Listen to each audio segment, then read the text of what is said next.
My next guest remains one of the comedy world's most in-demand performers across the globe. Armed with a razor-sharp wit and spot-on impressions I can't wait to hear, it's no wonder that he's become such a favorite. He was a cast member on Saturday Night Live, and I can go on and on and on, but we'll get right to him. Welcome to my show, Dean Edwards. Oh, thanks. That was wonderful, Wendy. I feel awesome right now. If my ego didn't feel good, it does feel good now. How you doing? You're so cool. Well, thank you. Thank you. I'm glad I was able to call on time, Wendy. For those off the air, she was like, "Oh, you're so prompt," and I told her, I said, actually, I was just for the last half hour, I was afraid I was going to forget because you get lost in liking pictures on Instagram or responding to people on Twitter or Facebook, and every 5 minutes I was like, okay, I didn't miss it anymore. Let's talk about Instagram and Twitter and all that social media. What's your favorite one? My favorite out of the, I guess I find I use Instagram a lot more because I think it's more, I think people are more visual. And I find usually if I post something on Instagram, it'll just blast out to my Twitter and to my Facebook. So I find that one's just the easiest. And I'm also not restricted. The thing with Twitter is good because it does challenge you to sort of economize your verbiage. So that challenge for a writer is actually, I think, makes you stronger. But sometimes you're like, man, if I abbreviate too many words, people are going to think I'm illiterate, Right. I have to say, personally, okay. I like Facebook because I've connected with all my old television producers and people from college and high school, and it's so fun to share our families and our lives together. Okay, definitely. You made me. I'm going to get on. We're going to do Instagram now with my show. So there you have it. And I just followed you, and you followed me. All your listeners can follow me at I am Dean Edwards, at IAM Dean Edwards, because that's who I am. I am. I like that. So how did this all start for you? Oh, man, you know what? I saw Eddie Murphy. I saw Eddie Murphy when I was a kid, right? And I said, you know what? I sound like him when I try, so I'm going to do what I can to be exactly like him. And one day, hopefully, I'll be on Saturday Night Live. And I'll also be a donkey. And it all worked out. I knew you were going to have me giggling. Yeah, so seriously, is that how it all started? Yeah, what? I saw Eddie Murphy delirious when I was a kid and told my parents that night, that's what I want to do. And fortunately, I was able to, I had a family that has always been supportive and encouraging, and they were like, he doesn't get in trouble, so, he doesn't give us a lot of trouble, so he can listen to Richard Pryor or Bill Cosby or whomever, or Eddie Murphy saying some vile things, and they allowed me to, chase it and also focus on it and eventually become it, See, that's what I always say to my kids, and my parents did that to me. Dream big, and if you don't ever stop someone from dreaming, right? Exactly. No, it makes a difference. This is already any career in arts is going to be challenging because it's really, they're all businesses of no's. You're going to hear no more than you hear yes, whether you're an actor, a comedian, a dancer, a singer, a rapper, whatever, a painter. So if you can have at least a couple of people in your corner, i.e. your family, that will help you during those downtimes so that the negative of not getting people to really pay attention or support you doesn't get knocked out because you have someone saying, you know what, you're going to be okay. I believe you're talented, so you're going to be talented and you're going to shine, and eventually you do. Okay, but Dean, you dreamed and you got to be on Saturday Night Live. Who can say that? Not too many people. Yeah. No, I mean, hey, you got, they what's that, the secret and the master key system is they all focus on saying you have to breathe your dreams into existence because the universe wants it to happen for you even more than you do. So I've always been very keen on believing that you gotta put it out there and make it, dream it big. Why would you dream small? That's right. And when when I said I wanted to be like Eddie, honestly, I never thought I would be on SNL back then. I just said, I just want to be a successful comedian and actor, and so when SNL happened, I was like, oh wow, this works. Now, did you just audition for? How'd you get in? I actually had booked Mad TV. I don't know if you remember that show, but Yeah. I auditioned for Mad TV. Give a little history. Prior to Mad TV, about a year before Mad TV, I was flown to L.A. for this sketch show for the now defunct UPN, and I was terrible. The audition was terrible. I was terrible. I wasn't ready, and so I wound up licking my wounds and saying, you know what, I don't want to be in that position and not be prepared next time. So I went and took some Second City classes just to tighten up my improv skills, and then when Mad TV came with auditions in mid 2001, I was more prepared. They saw me, they dug me, and before I made it around the corner from the audition, I got a call back. And at the same time, that night I had a stand-up show, so I was in such a good mood that Mad TV called me back. I had a great set that night. Fast forward to 2 weeks later, and Mad TV was offering me a job, and then my agent says, but I have even better news. That night that you had that stand-up show, the people from SNL were in the audience. One thing led to another. You gave me goosebumps. And say again? You gave me goosebumps. That's so cool. Yeah. So they say everybody sort of gets their shot and their chance. You just got to be prepared. What success is where preparation meets opportunity. So it was just everything aligned properly, and it was a great. Was it so much fun working on Saturday Night Live?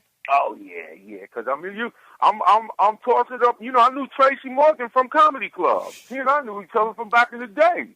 So now I'm in the trenches with Tracy Morgan and Will Ferrell. He was a coworker of mine, and Tina and Jimmy. It was just Amy, Seth, Jeff Richards. Chris Kattan. It was just a lot of talented people, and you're tossing it up and bouncing ideas off of all of these comedy icons or people who became icons of comedy. So I'm fortunate and blessed. And I know that sounds there's going to be someone that's out there that's like, oh, why people always talk like that? But honestly, it was a blessing, and it's still a blessing. I still the SNL brand still opens doors for me. So cool. If you just tune in, I'm talking to one of the most in-demand performers across the globe, Dean Edwards. He's going to be at Levity Live. It's so much fun at Levity Live. They're so great there. And you can also go shopping in the huge, gigantic mall and get anything and everything. Oh, yeah. No, that's right. You know what?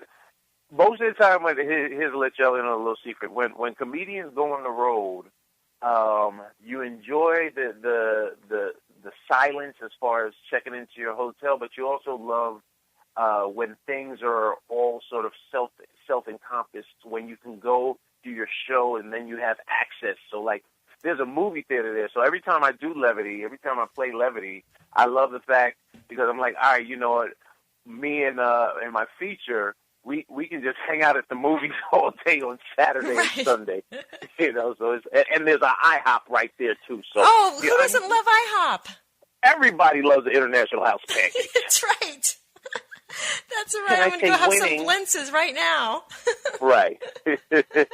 That's so funny. Okay, so you're known for your impressions. Who's your favorite to do? You know what? Like I said, I like doing the Tracy Morgan, because Tracy's so free with whatever he can say. Obviously, I can't say it right now because Tracy's a little more adult. But also, I like women seem to like when I do Denzel Washington. A lot of the ladies really appreciate me doing Denzel, and if they come up to me, you ask me to say your name, Wendy, I'm going to say your name in Denzel's voice. It sounds better than saying it in my name. I was going to tell you, can you do Denzel? Because if I had to play in a movie, I would want him to be my father. Wendy, maybe that still can happen. We'll shoot a YouTube video. It'll go viral and get a lot of hits. Who else?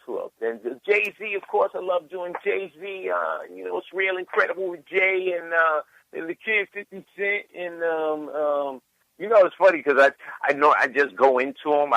Like my friends are always like, you don't realize how many people you do. I just do them. I just do them, and they spill out, as I'm on stage. But those are some of the people that I probably wind up doing on stage, performing. Now, how long does it take you to get their voice down? Is it pretty quick? You know what? Honestly, I don't. If I hear somebody's voice, I know within a couple of seconds whether or not I can do it. If I. The first time I heard Erykah Badu, I said, "Ooh, her voice is interesting," and so therefore I said, "You know what? I know I can go that high with my voice." So it's really about cadences and the nuances that someone will have to their voice. Like Denzel, when he speaks, everything gets more intense as he talks. With Tracy, everything is more relaxed. You can relax. You don't have to rush into it. We got time. This is a radio show. We can talk about whatever we want. You're very good. Jay-Z lingers on the back of his throat like he needs a throat lozenge or something. Oh, gosh. Okay, let's talk about Guy Code. Guy Code. Yeah, just to clarify, I'm not even sure if the show's on anymore. I did the first couple of seasons of Guy Code, and they always run the repeats. Like I still have people, I'm sure this weekend, that'll come up to me like, "Oh man, I love you on Guy Code. Why'd you cut your hair?" Because I just cut my afro recently, so I'm going for a more leading man look as opposed to the zany buddy look. You just cut your hair? Yeah. Did you Instagram it? Yeah, you know what? It's all over. If you go to Instagram right now, I put up a new picture, and it's still catching people off guard.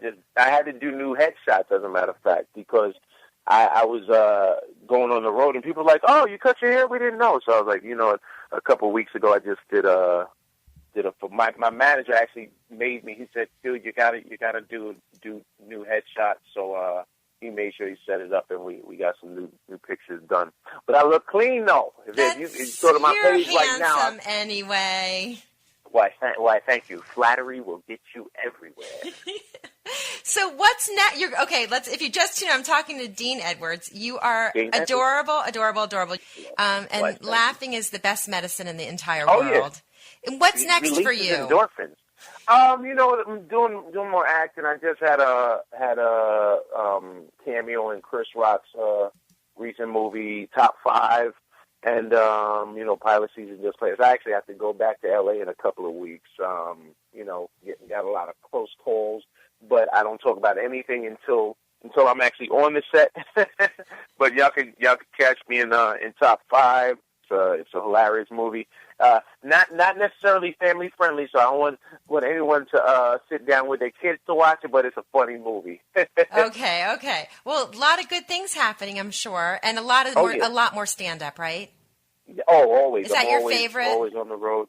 Well, what stand up is. I remember Chris Rock said, stand up is the foundation. You can go anywhere, but I gotta go back to the stage. And so I'm the same way. Like the stage is really where it all started for me.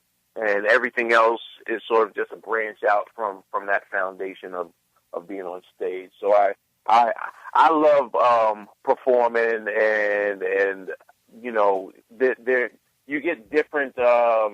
You're excited by different things in entertainment. I love being on set. I love being on camera, but I also love being on stage. So that's always like you said, it's across the world. I just got back from. I was in the Army for a couple of years, some years back, so I just got back from entertaining the troops. And, good for you. I was just in Dubai entertaining the locals and a lot of expats. So the beauty of this dream that started when I saw Eddie way back when is that it literally has taken me all over the world, from New York City to Egypt and Dubai, Saudi Arabia, South Africa, and now up to West Nyack. I can see why everybody loves you.